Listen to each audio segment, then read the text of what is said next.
Hey everyone. We'll give it a few minutes here and let folks join, and then we'll get started.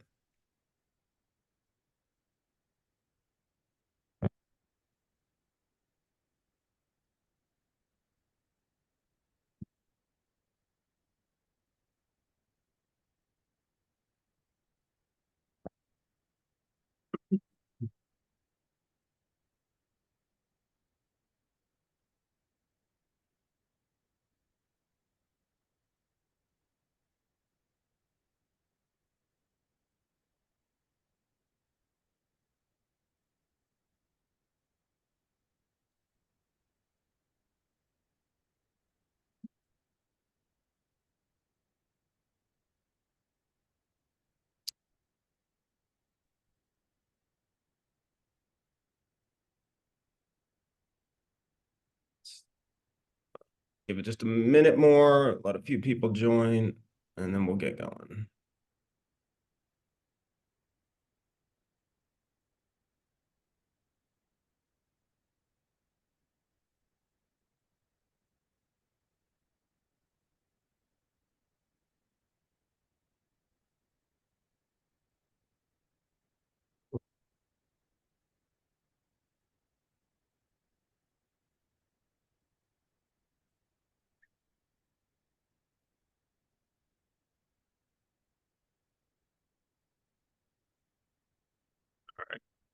According to my clock, I've got a couple minutes after, so let's get going. Oops, stop doing that, hopefully. Thank you all for joining. We appreciate you taking the time out of your Friday to do this webinar with us. We're hopeful it'll be enlightening. Before we get going, a couple of housekeeping items. One is the session's being recorded, so everybody knows. Number two is we will send out the recording as well as the presentation to everyone after this webinar is done. So look for an email on that. And lastly, if you guys have questions throughout, please use the Q&A function to send them to us. And with time permitting, we'll do our best to answer those questions at the end. Let's get going. I'm jumping too far ahead. Most of you guys know Aspirion, I assume, if you're on this webinar, but just to, kind of level set who we are. Aspirion is a tech-enabled services business, and we focus on collecting the most complex, hardest to collect claims for provider clients. And what that means is we focus heavily on denials. We've got over 165 attorneys, and we've got 70 clinicians that work on the hardest, most complex denials, mostly that take clinical validation. So those that, patient type downgrades, DRG downgrades, medical necessity denials, those that take a combination of the contract along with the payer guidelines or the clinical guidelines, as well as the medical records to create the appeal and to overturn them. In addition, those same resources, highly skilled resources, also can plug additional holes in our provider's revenue cycle, things that take specialized resources. So motor vehicle accidents, workers' comp, out-of-state Medicaid, TRICARE, VA and TRICARE, out-of-state Medicaid, all things and underpayments where we focus on bringing together these highly specialized resources to help our provider clients get paid for those most complex claims that are truly challenging a lot of our provider clients today. I'm Jim Bohnsack. I'm the Chief Strategy Officer at Aspirion. And in that role, what is strategy? I've got strategy broadly, but more importantly and tactically, I have responsibility for M&A. So our mergers and acquisitions, acquiring other companies, which we've done a bit of, as well as our product management function. So how does the tech that we use underlying enable us to do our work more efficiently? With that, I'm blessed I get to work with Spencer Allee here, my colleague, and drain his knowledge around these newer tech initiatives, AI, ML, all the buzzwords you've heard. I've spent 25 years in healthcare revenue cycle, specifically doing everything from turnarounds to hospital systems to the Epic Kaiser implementation to running product management and other at TransUnion Healthcare and Conifer and places like that. So super excited to be here with you today. Very excited that I get to work with this guy every day and, like I said, drain his knowledge on the newer tech stuff. And so, as they say, sharing is caring, right? So I'm going to hopefully share some of the knowledge that Spencer, shares with me every day with you guys throughout this presentation. So, Spencer, you want to give them some background? Yeah, yeah. Thanks, Jim. And the feeling is very mutual. So happy to start a Friday with a little bit of a love fest here. I've been working in AI for my whole career, leading innovation and AI teams at PwC for a number of years, Tribune Publishing. Prior to this, at venture-backed startups around regulatory compliance, so in regulated industries, and now in healthcare. So my experience is historically a little bit less healthcare centric, but AI centric, pretty much for as long as data science, machine learning has really been making waves in the business world. So I really have focused on how do we take the latest and greatest that's coming out of Silicon Valley and the big research institutions, and then actually create real user and business value with that in real industry. So it's been tremendously lucky for me to be here with Jim and learn just as much from him about revenue cycle. There's a ton of interesting problems here to solve. So excited to talk about those today. Let's get after it. Maybe. All right, today on the agenda, what we're hoping to do is kind of give you a AI, and there's a lot of buzz, right? AI, ML, all these buzzwords being thrown around. Really, let's ground with what is it? What are we talking about when we hear all of those terms? And then second, how do we begin to apply those tools specifically to the healthcare world, providers in particular, and revenue cycle? Once we understand that, then how do you think about starting the AI journey? Where are the places this can be applied? And then as you think about those areas of opportunity within your organizations, what might be the things you need to consider around the implementation, everything from legal and risk, and some areas to be mindful of as you get into that. So with that, let's get into it, Spencer. And why don't you start with breaking down all of these, the buzzword bingo that we hear at the big trade shows and all the publications. Yeah, yeah, I'd love to. So I'll move through this relatively quickly. I know there's a lot of text on here, but AI, artificial intelligence, has been a term actually for quite a while, since the 1950s. It's been a term in academia and science fiction, in not necessarily in industry yet, but being discussed. And what it really means is, how do we replicate some of the capabilities that we as people have with machines? I mean, that's fundamentally technology broadly, but artificial intelligence is really specifically about how do we kind of simulate human intelligence. And that's not just around machine learning. We talk a lot about machine learning now, and we'll talk about why, but it includes robotics, it includes planning, expert systems, things like the way Google Maps works to navigate you to a place. All of those are kind of subparts of AI. And I think, just kind of briefly to think about like what makes AI different from normal computer programs.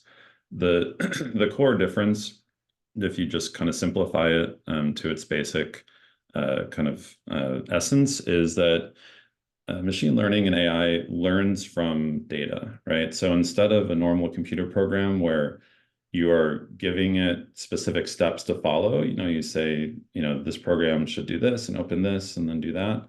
With machine learning, you're giving the algorithm a whole bunch of examples, and then you're asking it to learn the patterns in those examples and then replicate that pattern. And there are a huge amount of different use cases for that, but that kind of learning, pattern recognition is really the fundamental principle behind AI and behind machine learning in particular. When we think about the types of AI, and these are just some examples, there are many more, but probably the most relevant for our conversation today. Predictive modeling is, you can think about it as the most basic. It can get very complicated, of course, but traditional statistics classes, would fall into that category. So how do you look at kind of prior trends and then predict future trends, is predictive modeling, or is a simple way of thinking about it. But I think more interestingly is when we start to get into unstructured data like text or images or sound or other. And that's where we get into natural language processing, which you might have heard. And so how do we feed in text and have a computer automatically understand that text, analyze it, process it, classify it, etc. And same thing with vision. So, what's in this picture, or analyzing, those types of images. And then finally, and I think most excitingly recently, is what we call generative AI. So not just analyzing what's in text or images or sound or other, but how do we actually create that automatically? So have a simple input and then actually generate that text or that image coming out of that. And I think the question behind all of this is, why are we talking about it now? There's a lot of hype, especially in the last couple of years. People have heard about OpenAI, large language models, all these things. Like, what is different fundamentally now? And without getting too deep into it, I think there are kind of three big factors that contribute to why there's a lot of recent excitement, and what has enabled that excitement really has to do with cloud computing. Is suddenly you don't need to buy your own server or stand up your own data center. You can just access that on demand at very high performance anywhere in the world. We have a tremendous amount of data, so everything is getting digitized, and then that data is interconnected on the internet. So we can use that cloud computing and all that data to actually power these algorithms. And finally, and most interestingly, is there's been a real step change in machine learning capabilities. The first big step change was back in 2013, 2014 around deep learning and kind of image recognition. But what really happened basically last year was the advent of these large language models where you can ask it to write a poem or write a letter or do any of these things, and it can do it with with a remarkable degree of fluency. And we'll talk about kind of the risks and so on, but that's really why now is we're starting to open up use cases that were not really accessible before. So I think that's kind of the overview. Jim, if we want to keep moving here. So, in terms of, as we think about the revenue cycle, I mentioned I've been more kind of broad across industries. So, Jim, do you want to talk a little bit about what are the key kind of pain points and problems that we want to solve with AI in revenue cycle specifically? Yeah, yes. So this has been the fascinating combination between my 25 years of doing revenue cycle stuff and Spencer's, kind of art of the possible. Have you seen this tech and what it could do in our healthcare space? And I think one of the key factors, and we'd probably all agree on, are these major points that are causing this need for change, or kind of a burning platform within the provider space. The hospital margins for my whole career have been tight, but in particular in the last couple of years post-COVID, very tight and tough. I mean, it's tough business to be in the provider world, run a health system, run a hospital, those kind of things. There's just not a lot of room to maneuver. And so every dollar that we're owed, we need to be focused on collecting and collecting efficiently. Everybody, all industries, not just healthcare, are struggling with hiring and retaining strong talent. And we know that just the overall employment market is tight. And it is, we had a bunch of people leave during COVID, especially those highly skilled, nurses and coders and other folks that are necessary to kind of resolve these super complex cases as they're coming out. And then the payers are changing behavior, right? They've always changed behavior, but they're changing it at a rate we haven't seen. And it's because they're deploying tech at a level we haven't seen before, all, kind of under the big bucket of payment integrity initiatives, where they're denying stuff, as we know, kind of out of hand and saying, hey, this is denied for the level of complexity. This is denied for the rate you try to bill it at, or the patient type you suggested it was. I'm just going to say no until you prove to me otherwise by going and getting the evidence out of the medical record and sending it back to me in an appeal. And so it's those types of denials that are growing exponentially and really impacting the really high dollar complex cases. And those are not easy to resolve. They take those people to come back that are those coders and that are those nurses and that are those highly skilled resources to resolve them. And then lastly, I mean, we've always been in this, we're the most regulated industry, arguably ever, in this intersection of all the different rules and regulations. And so even with the newer tech, I think, questions still remain about, how it's going to be regulated and what's going to happen with AI and those kind of things. So we got to be mindful of that in addition to all the HIPAA regulations and the data sharing and the privacy regulations and those kind of things, those are things that are all impacting us all the time. So as you think about those things, and we think about how do then do you kind of begin to address them using AI? And this is a very short list of examples, but we're going to get into more detail as we talk about this. But one is, again, how can you work more efficiently and get the dollars that are owed to you from the claims that are most highly likely to be resolved or paid? How do you provide tools to individuals that are doing the manual processing and in the workflow and have to get reference information to resolve different cases? How do you provide that information in kind of a ride-along co-pilot? I'm going to age myself, but for those of you, early on, the idea of Clippy, the little thing that popped up in Windows that said, "Hey, I would suggest you try, copy paste." How do we provide that for our workers to help them be more efficient? There are examples of that we'll share today. As these payers are changing behavior, they're moving rules in and out at a rate, like I said, we've never seen. How do we pattern recognize those things, begin to identify and predict what might happen next, and then share that information further upstream in the process through the tech, et cetera, to be able to prevent those things going forward?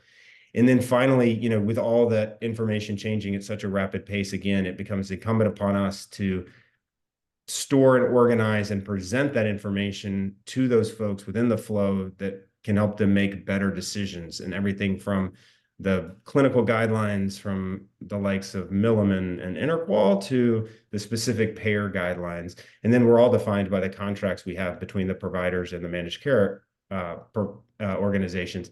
How do we, again, share that information, structure that information, provide that information in a meaningful way where decisions can be made? So there's plenty to dig into as we get into this. I just want to make sure we're all on the same page, that those are some of the big problems and how we're framing today's session. But as I mentioned, the other half of my job is doing M&A. And so in the M&A world, I get to look at a lot of companies, and I get to look at a lot of companies that are early stage and have built new tech. And I get to look at some, later stage companies that are service related and other. And so, through that, and working with Spencer, man, look at this tech, Spencer. We should go look at this thing. And he brought to me a framework that was really helpful in thinking about, it's not just the tech for tech's sake. There are a number of cool companies that are well funded and have some great tech talent that are building really cool platforms. But the platform itself, or even the tech itself, is not useful without other components inherent in it to be successful. And so we want to frame today's discussion and allow him to share what he shared with me around, what makes this tech functional and useful and actually beneficial at the end of the day. So I'm gonna kick it to you and let you walk him through it. Yeah, thanks, Jim, and and I think definitely a collaborative effort on how we're thinking about this. As I mentioned, I've been leading AI teams and trying to build real business value in a number of different industries. And these components and this kind of puzzle piece diagram are really the key kind of pillars that underlie success, basically regardless of industry. And I've been in places that don't have all four, and it's really hard to be successful without all four of these. So we're going to go through each of these in more detail. But it really starts with use cases.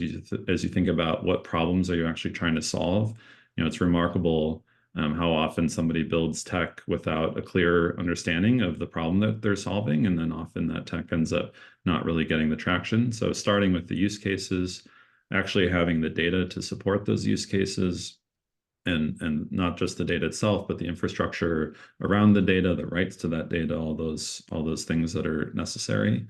And then thinking about platform, and it's not just around the machine learning platform, but it's around what is the actual kind of end user workflow platform, and what is the data platform underneath all of it. And then finally, talent. And this is, we're going to touch on it more, but talent, not just around data science and machine learning, but around product management, engineering, operations, revenue cycle, subject matter expertise. It really, to actually realize value, you need talent and culture that kind of facilitates this kind of innovation.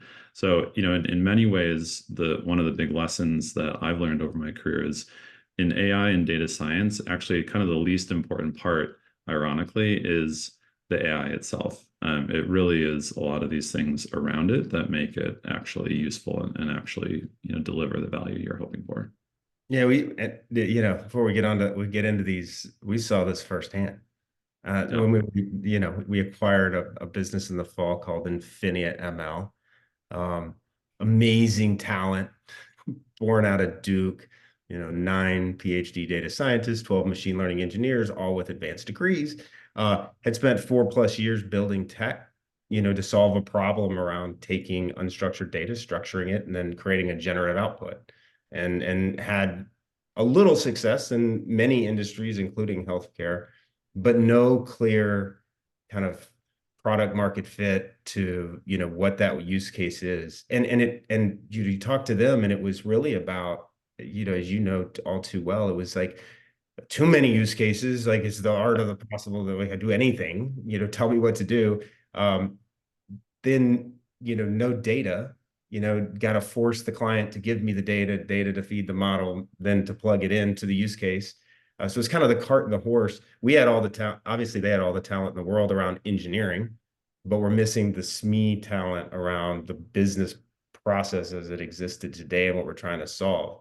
And so for us at Aspirion, this was great because I was sitting on massive amounts of data, tons of talent, and plenty of use cases, but no platform.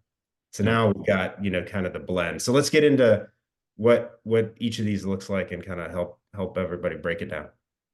Yeah, exactly. So let's as we said, kind of start with use cases. I think anytime you're developing tech, you have to start with the use case. So we have a few examples on here, and some of these are the ones that we're working on, but also more broadly around revenue cycle. So automated coding and billing, claims denial prediction.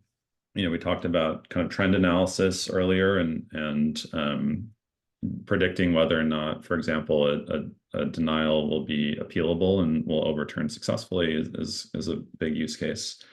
Um, Appeal letter generation. So this is an example of how do we not just use predictive modeling, but how do we give kind of that co-pilot type of tooling to our teams in order to accelerate and increase their proficiency, and really help them maximize the impact of their expertise. And then forecasting and optimization we talked about. So how do you have the right account with the right person at the right time, right? Based on the payer, based on the complexity, based on the denial type, making sure it's going to that SME on the team that is best suited to work that with the highest level of success, right? So these are a handful of examples around use cases. There are many more.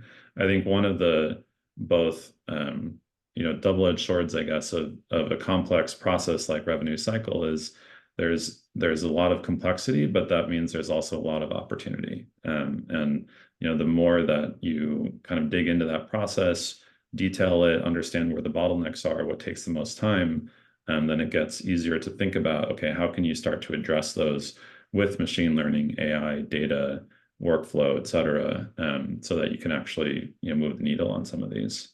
And That's I right. I Yeah, was go going to ahead. jump in. I was going to say that's where I think for folks thinking about the revenue cycle process in particular, like automate coding and billing, that's a really big process with a Yeah. lot of sub steps.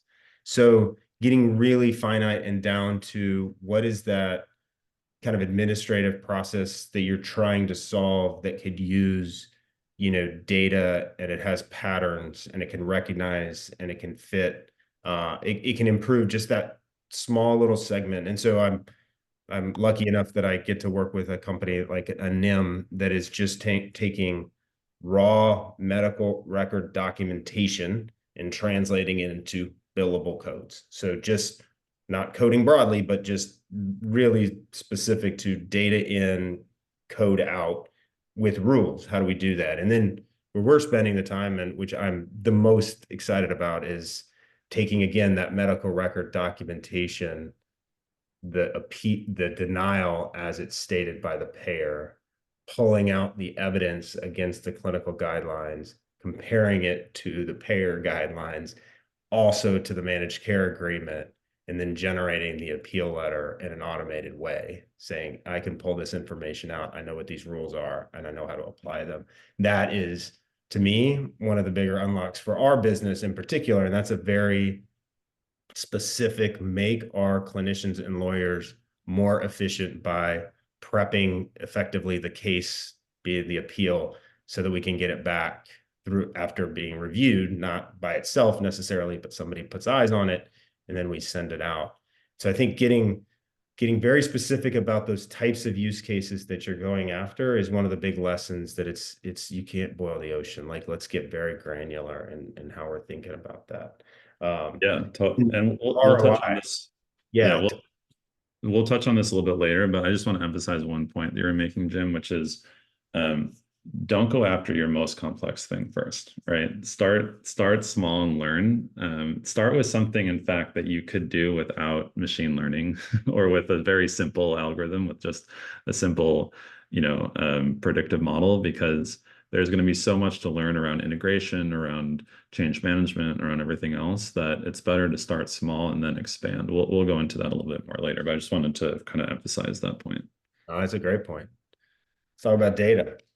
Yeah, so on data, there's a lot of different kinds of data. I think we'll touch on them and talk a little bit about some of the complexities or considerations here. But when we're looking at the use cases that we touched on before, some of the big types of data, of course, that you need to facilitate those use cases, those claim level data, so your 835s, 837s, et cetera.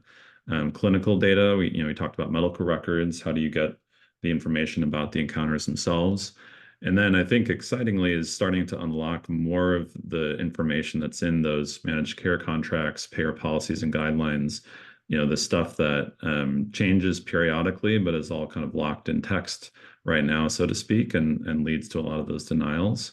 And that's, when we talked about why now, these LLMs are really letting us start to extract the right information at the right time in a programmatic way to actually facilitate these workflows. So I think those are some of the big data categories. But I also want to touch on this fourth point, which is metadata. So it's not enough just to have the kind of core clinical or claim level data itself. When you're thinking about a workflow or a model or any of that stuff, there's going to be the metadata around the process. So how long does a particular step take? What is your success rate for these types of accounts? What is the actual model accuracy and performance of those models? All those are examples of metadata. And so having the right data architecture, the right data warehouse, the right data, there are all kinds of buzzwords, data lakes, lake houses, all these types of things, but having a perspective on, hey, how do we actually store the data in a way that we can actually build on top of it, rather than it being locked in applications or just in kind of a mess on people's computers or whatever it is really, really important if you're going to see success, with any of these use cases.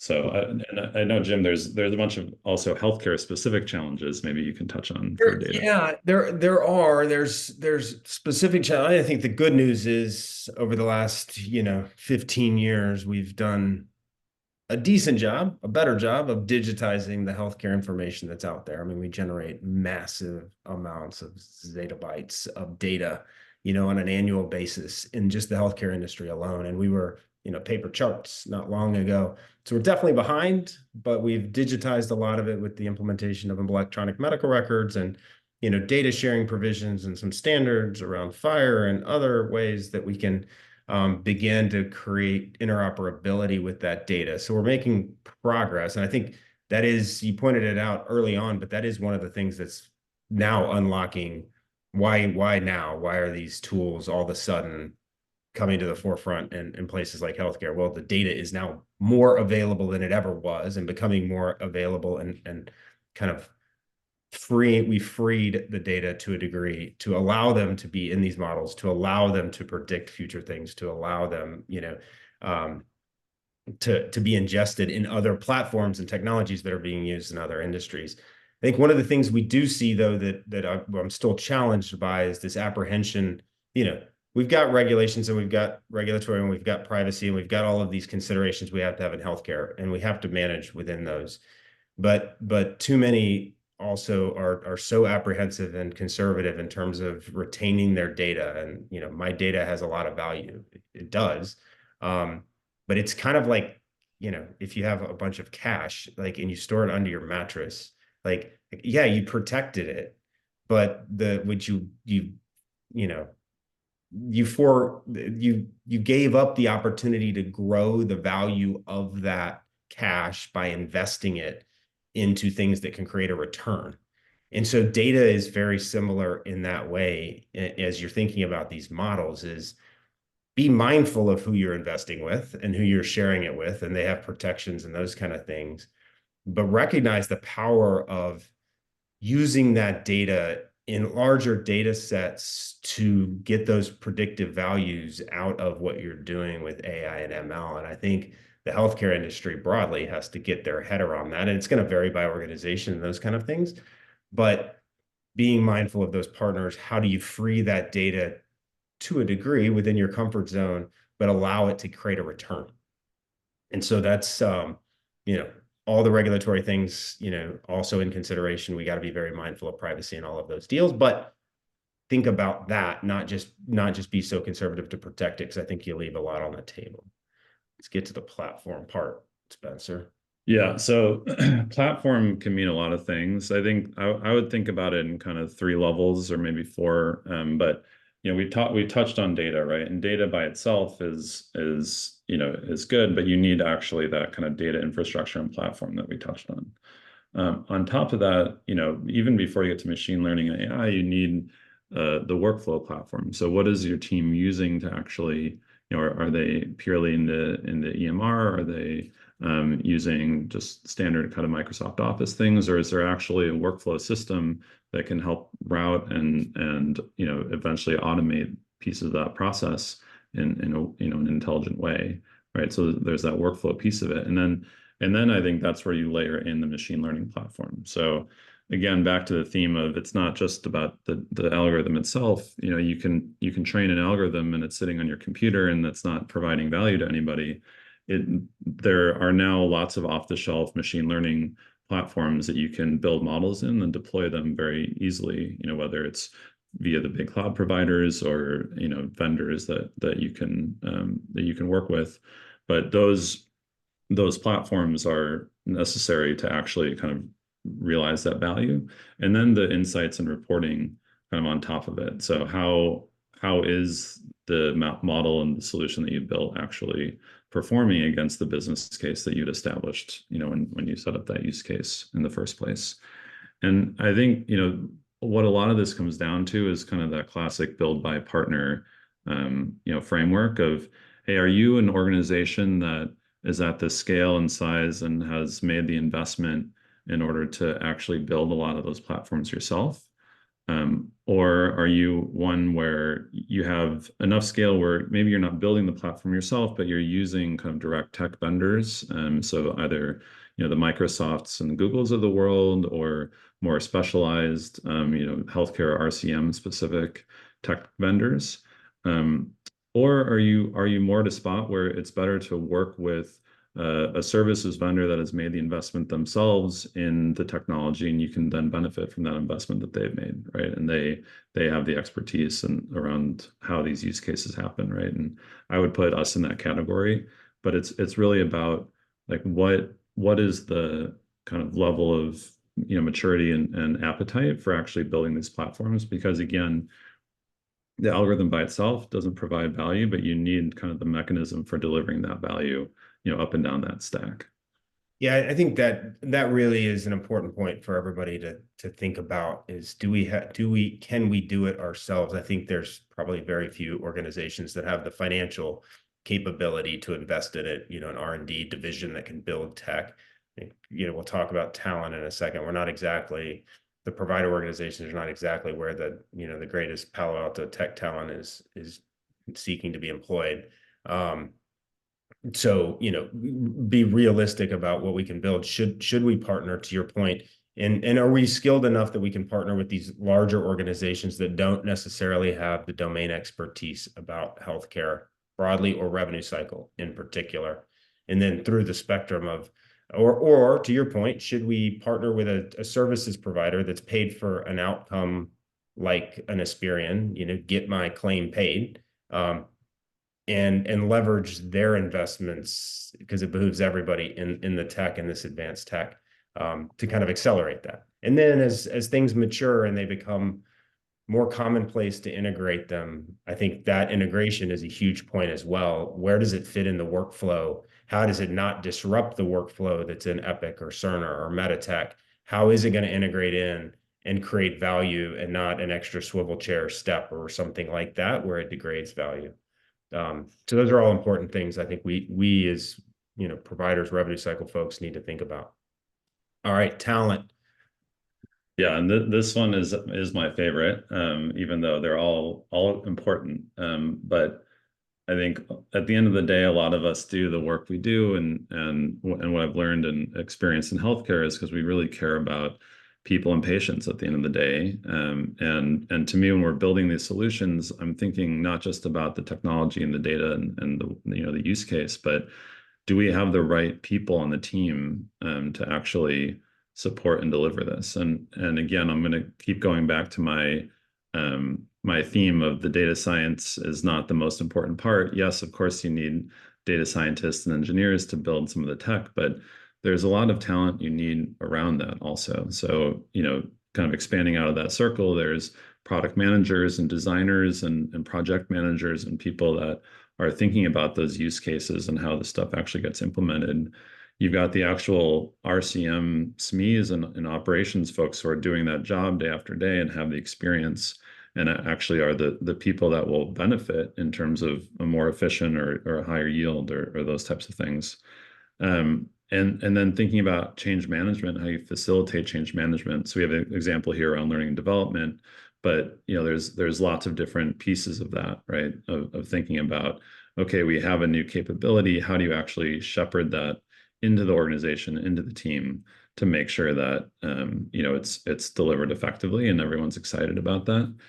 And I think it often comes down to actually culture, which is, does your team have a culture of innovation? And I think that culture can be actually quite a wide spectrum, but fundamentally, are people excited about change? And there's a funny anecdote. Last year, we were talking about some of the use cases that we're building at Aspirion, and we were talking about extracting information from medical records as one of the big things we were working on. And I got an email from a nurse on our team after the presentation, and she said in the email, "Hey, do you see a role for nurses in the future?" And the way I read the email is I thought that she was worried about her job, right? I thought that she was asking, is this just going to automate nurses away, and will we not need clinicians and that kind of expertise in our organization? And I said, well, of course we will. I mean, AI is powerful, but there's always going to be complexity and use cases and edge cases, I should say. Like all of these things will require that clinical expertise. And she emailed me back and she said, no, you misunderstand. Is there a role for a nurse on your team to help build this tech because I'm excited about it? And that was I just thought that was like a perfect encapsulation of the type of kind of approach and attitude that at the end of the day, you can have all this other stuff, but if people aren't excited about the change and interested in thinking about how they can work smarter, not harder. I mean, that's the kind of innovation and kind of culture that you need for this stuff to be successful. Yeah, I that story cracks me up. I laugh. I mean, so many people is AI going to take my job? Is AI going to take my job? And I've tried to frame it for our even organization and then more broadly of think about how we talk about clinicians working at the top of their license, right? How do we take away, the neurosurgeon's not, treating a normal head cold in a clinic. That is not a good use of that training and talent.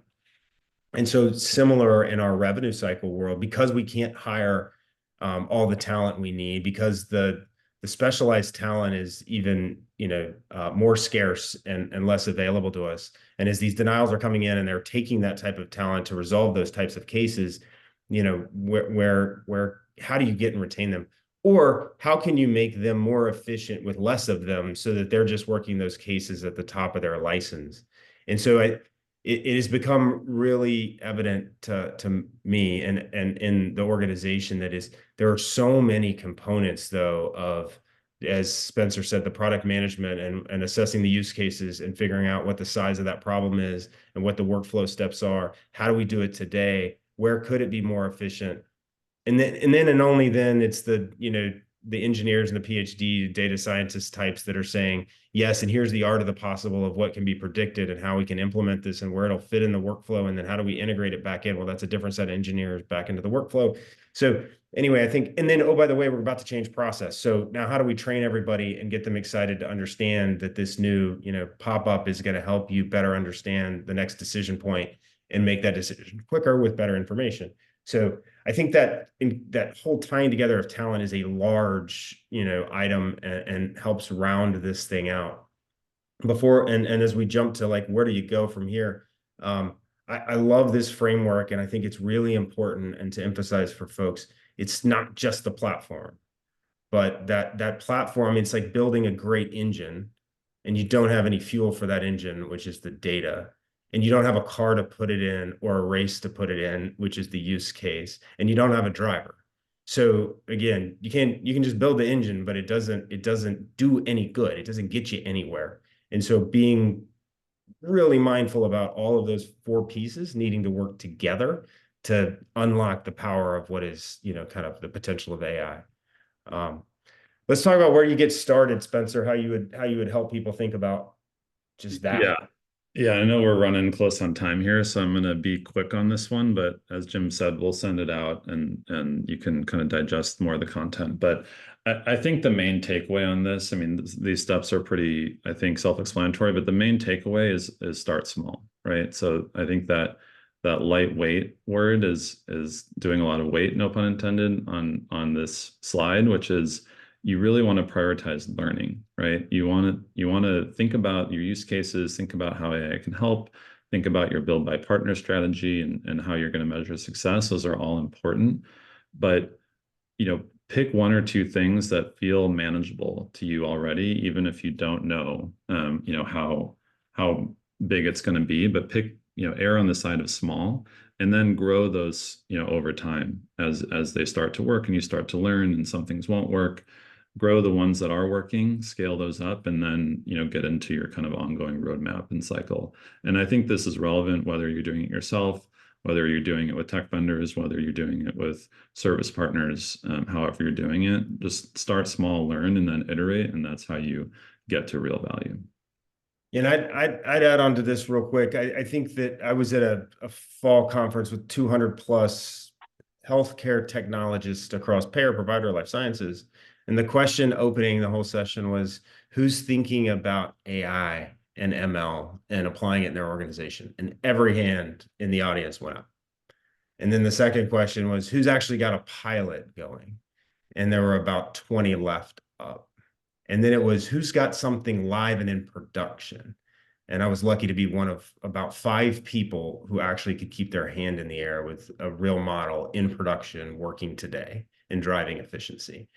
And again, a lot of talk, a lot of buzz.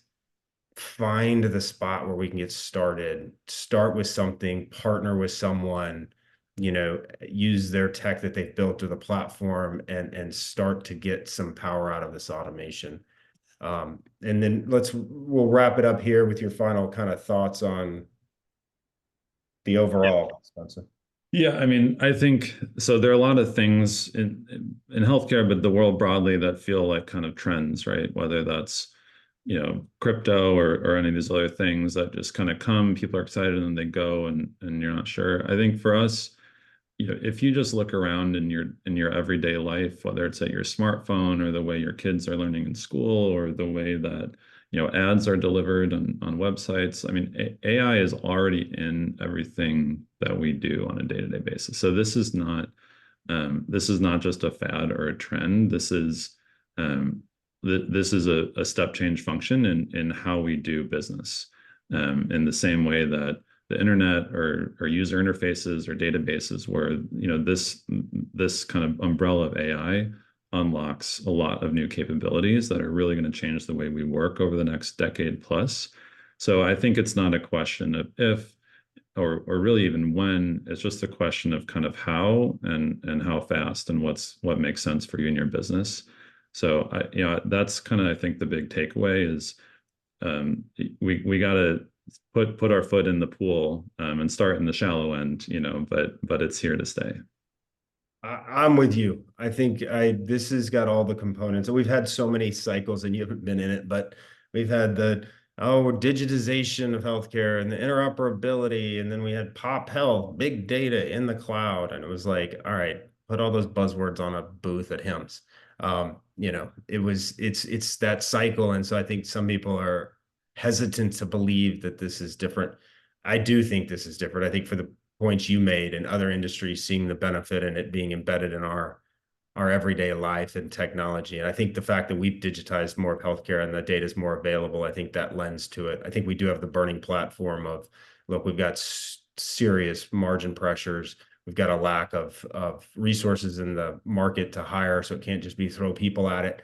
That doesn't work. We really have to think about how do we deploy this and do it in a thoughtful, mindful way, because again, we are highly regulated. We've got to worry about privacy. We've got to worry about all of those things.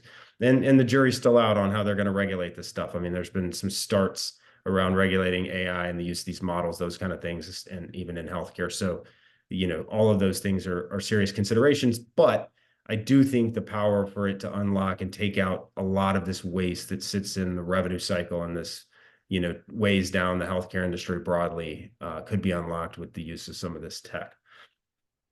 So Spencer and I failed to get to Q&A, and I apologize for that.